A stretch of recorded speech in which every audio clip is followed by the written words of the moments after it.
बढ़ते हुए बड़ी खबर का रुख करेंगे। राज्यसभा से जुड़ी ये बड़ी खबर है। आपको बता दें कि आरपीएन सिंह को बीजेपी भेज सकती है राज्यसभा। ये बड़ी जानकारी। आरएमडी अग्रवाल भी भेजे जा सकते हैं। बीजेपी आज उम्मीदवारों के नामों का ऐलान कर देगी। पीयूष गोयल, मुख्तार अब्बास नकवी के सूची में नाम शामिल। ये बड़ी और अहम जानकारी इस वक्त की। तो ये बड़ी जानकारी आपको बता दें कि आरएमडी अग्रवाल भी जो है वो राज्यसभा जा सकते हैं। तो ये बड़ी जानकारी राज्यसभा से जुड़ी ये बड़ी खबर है इस वक्त की बड़ी जानकारी।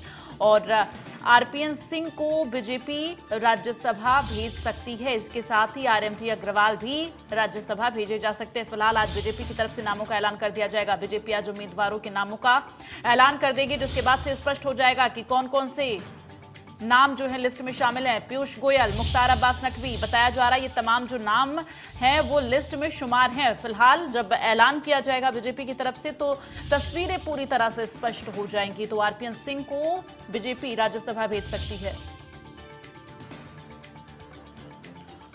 और ज्यादा जानकारी के लिए सीधे रुख कर लेते हैं। रजनीश पांडे संवाददाता इस वक्त लाइव जुड़े हुए हैं लखनऊ से।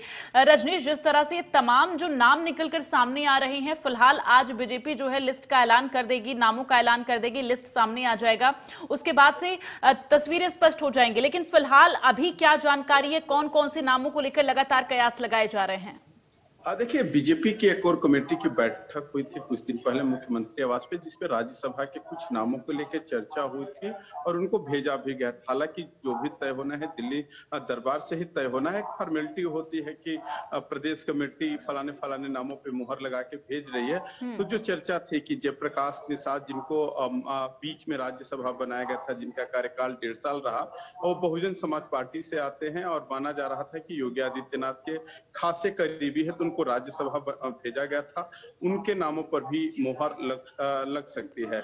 दूसरी बात कर लेते हैं कि समाजवादी पार्टी से आए थे, वो पश्चिम के खास उनका प्रभाव माना जाता है, उनका भी नामों की चर्चा हो रही है। लेकिन जो आपने आरपीएन सिंह के नामों की चर्चा किया, तो आरपीएन सिंह को भी राज्यसभा पार्टी भेज सकती है। उसका कारण भी है कि वो जितिन प्रसाद और तमाम उस कह